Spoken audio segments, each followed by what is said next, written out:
이란과 중국은 옛부터 역사적으로 긴밀한 관계였습니다. 특히 당나라 때는 의사가 아프고 페르시아인이 궁하다니라는 속담이 생길 정도로 양국 간의 교류가 활발해 페르시아와 중국 간의 교류는 육로와 해상 무역 모두 큰 규모로 이루어졌었습니다.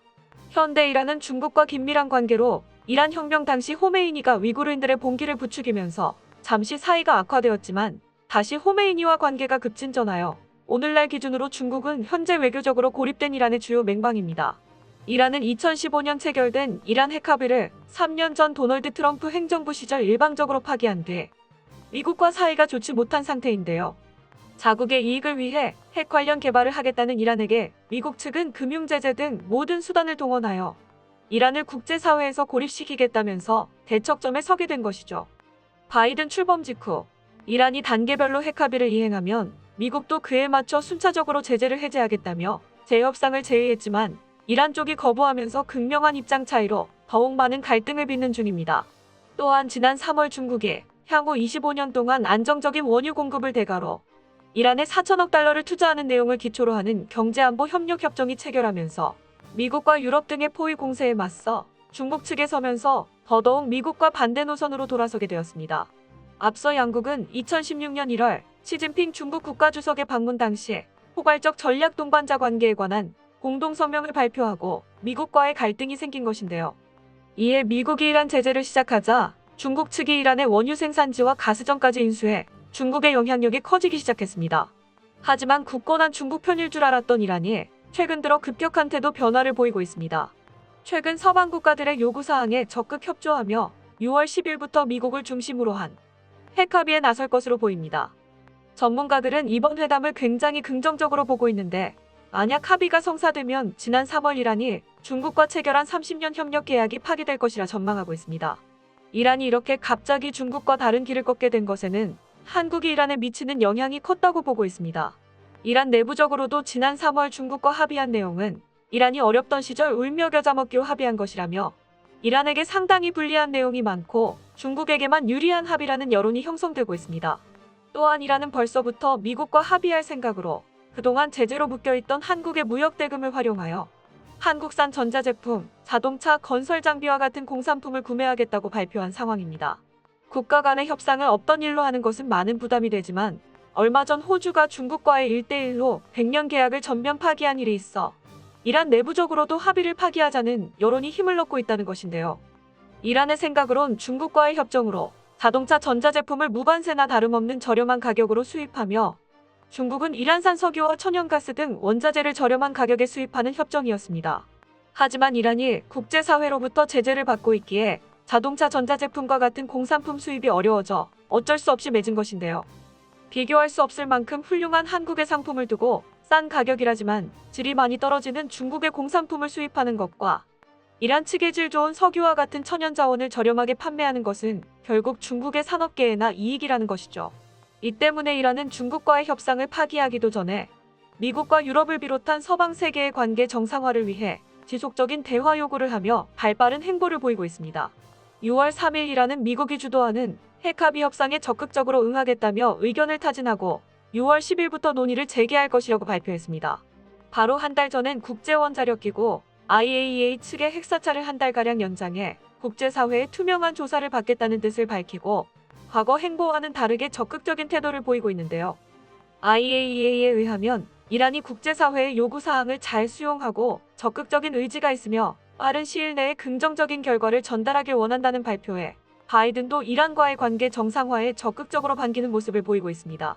과거 독불장군 행보를 보이던 이란이 고집을 꺾고 국제사회의 일원으로 복귀하려는 움직임을 보이는 것인데요. 이것에는 한국이 지급한 무역 대금이 미국 제재로 묶여있지만 제재가 풀리는 즉시 한국 제품을 구매하는데 적극적으로 사용하겠다는 발표를 하며 경제 부흥을 꾀하고 있기 때문입니다.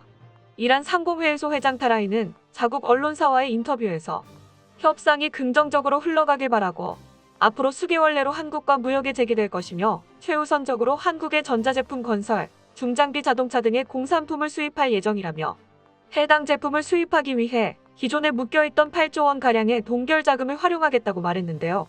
협상을 시작하기도 전에 얼른 미국 요구에 적극적으로 수용하고 합의하겠다는 의지를 보이고 있다는 것이죠. 덧붙여 타라인 회장은 한국과 이란은 고려 시절부터 아라비아 상인을 통해 무역을 해온 역사가 있다는 것을 강조하면서 국가적 합의가 이루어지면 수조 원 규모의 무역 시스템이 금방 정상화될 것이라고 전망했습니다. 그의 말대로 이란은 반미 친북 성향이면서도 대한민국과 매우 좋은 관계를 가지고 있었습니다. 얼핏 보면 모순적인 관계지만 1980년대부터 계속되었던 이 관계는 민간 경제 교류의 영향이 아주 컸었습니다. 이란은 한국의 경제 투자가 매우 필요한 상황이고 한국은 이란산 석유 및 천연가스의 안정적인 공급과 상품 시장이 필요한 상황에서 경제적 이해관계가 맞아떨어진 것인데요. 이렇게 서로의 경제 교류가 매우 활발해진 것과 동시에 자연스럽게 양국의 우호 관계로 이어진 것입니다. 1961년 대한민국의 중동 친선 사절단이 이란을 방문하여 이듬해 10월 23일 수교했는데 사실 1970년대 한국과 이란은 같은 제1세계 국가로 개발 독재를 통한 급진적 근대화 추진이라는 공통점을 가지고 있었는데요. 이 당시 이란으로 2만 명 이상의 근로자들이 일하러 가기도 했고 이란의 수도 테헤란 시장에 서울특별시 방문을 기념해 서울특별시의 테헤란로를 테헤란에는 서울로를 명명하는 등 팔라비 왕조 시절의 일이지만 이란 혁명이 일어난 뒤에도 계속 명칭이 사용되고 있습니다. 2010년대 후반부터 2020년대에 들어서 한국과 이란 관계가 냉각된 배경은 미국과 이란의 사이가 틀어지면서부터로 조 바이든 행정부가 들어선 이후 한국 또한 이란과의 친선 관계에 나서게 됐습니다. 그 예로 바담치 샤베스타리 주한 이란 대사, 송웅엽 주이란 대사, 김혁 한국외대 이란어과 교수 등이 선정배 이사장을 중심으로 만든 한국-이란-협회도 출범하며 양국 간의 경제협력 모두에 다시 들어가고 있습니다. 이란과 무역을 재개하면 우리나라 정유 업체들은 저렴하고 품질 좋은 이란의 천연자원을 확보할 수 있어 공급처 다양성을 확보하는 측면에서도 이득이며 석유 화학 제품의 원가 인하 효과로 인해 수출에도 긍정적인 결과로 돌아오죠. 현재 이란은 국제 제재로 울며 겨자 먹기로 중국산 제품들을 사용 중인데 스마트폰부터 자동차 건설, 중장비 등 대부분의 전자제품을 비롯한 중국제 공산품은 이란 국민들은 상품 선택의 폭이 좁다며 불만이 많은 상황인데다 원래 한국산 제품을 써왔고 한국의 문화나 공산품은 이란에서도 인기 영순위이기 때문에 채 중국과 협상 파기가 마무리되지 않은 상황에서도 가슴 두근거리며 서두르는 것인데요. 이렇게 이란이 갑자기 노선을 달리하면서 태도가 급변하자 가장 긴장하는 곳은 중국일 것입니다. 때문에 품질 좋은 이란의 석유는 중국에게도 탐나는 가치가 있는 데다가 국제사회에서 얼마 안 남은 우방이었던 이란을 놓치지 않기 위해 중국산 백신을 이란에게 공급하겠다 나서며 환심 사느라 정신이 없는 모습인데요. 하지만 이란의 보건당국은 중국의 백신 효과가 알려진 바대로 50% 효과조차도 못 미치는 것 같다며 자체 개발 백신으로도 충분하다면서 중국을 보기 좋게 한 방 먹였습니다. 승인까지 마지막 단계를 앞두고 있는 이란의 코비라는 대략 70%에서 80% 효과가 있는 것으로 이야기가 나오고 있는데요.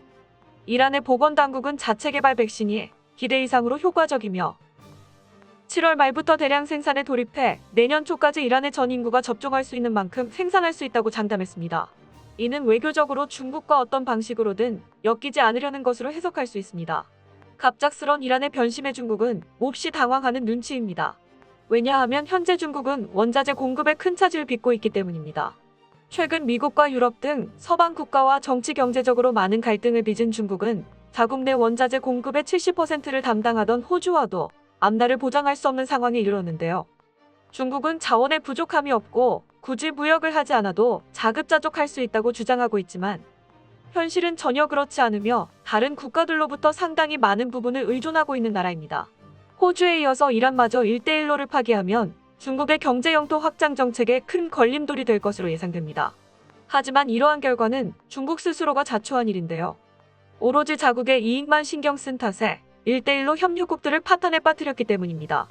이란의 주변 국가 파키스탄이 1대1로로 빚더미에 앉아 IMF로부터 7조 원에 해당하는 구제금융을 지원받는 위기까지 맞았고 파키스탄 내 저항 세력은 중국 대사를 테러하는 지경까지 왔습니다. 이를 이란도 모를 리는 없는데요. 내부적으로도 이런 상황을 예의주시하여 중국과 협력하는 프로젝트를 중단하자는 목소리가 커지고 있습니다. 중국은 지지받고 있다는 이유로 강도짓을 일삼다 이란과 미국과의 갈등 속에서 결국 최대 우방이었던 이란 손을 놓치게 된 셈입니다. 이란의 입장에서도 네 번째 무역 파트너인 한국의 눈부신 약진은 더욱더 속을 태웠을 만도 합니다. 이란 내에서 한국 드라마 특히 사극 사랑이 대단해 대장금의 시청률은 90%, 주몽 시청률은 85%로 국민 드라마를 공유하는 나라인 만큼 서로에게 느끼는 친근감과 이해도가 높은데요. 대한민국에게도 이란산 원유의 수입이 큰 비중을 차지하는 만큼 서로 간에 없어서는 안 될 중요한 나라입니다. 중국과는 공동의 적을 두어 혈맹이라 말했지만 이란은 한국과의 동행을 훨씬 반기는 상황인데요. 이란의 국제사회로의 진출을 응원하면서 한국과의 좋은 관계도 오래가길 바랍니다. 끝까지 시청해주셔서 감사합니다. 도움이 되셨다면 좋아요를, 다른 이야기도 궁금하시면 구독을 눌러주세요.